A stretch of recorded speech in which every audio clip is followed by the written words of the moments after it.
কৃষাণুকে অপমান করায় বর্ষাকে উচিত শিক্ষা দিল মিঠি। হ্যাঁ বন্ধুরা, চিরসখা আজকের পর্বে আমরা এমনটাই দেখতে পাব।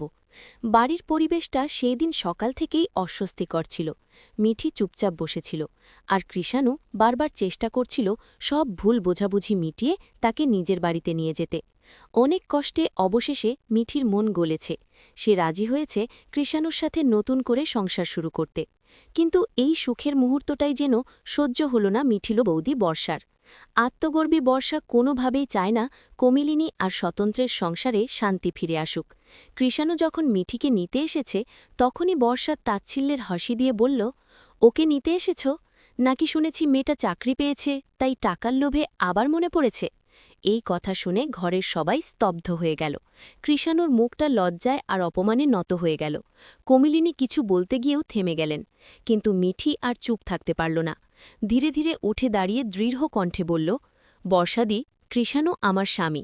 সে কেন আমাকে নিতে এসেছে সেটা আমি খুব ভালো করেই জানি। যদি টাকার লোভেই আসত, তাহলে আমি প্রথমেই বুঝে যেতাম। বর্ষা কিছু বলতে যাচ্ছিল, কিন্তু মিঠি থামিয়ে দিল।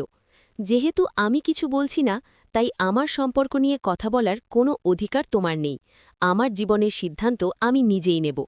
মিঠির এই দৃঢ় জবাব শুনে বর্ষার মুখ একেবারে ফ্যাকাশে হয়ে গেল। সে আর একটা কথাও বলতে পারল না। ঘরের মধ্যে যেন হঠাৎ করেই নীরবতা নেমে এলো। সেই মুহূর্তেই সবাই বুঝে গেল, মিঠি শুধু নিজের ভালোবাসাকেই নয়, নিজের সম্মানকেও রক্ষা করতে জানে। আর বর্ষা পেল তার প্রাপ্য শিক্ষা। ভিডিওটি ভালো লাগলে অবশ্যই চ্যানেলটি সাবস্ক্রাইব করে পাশে থাকবেন।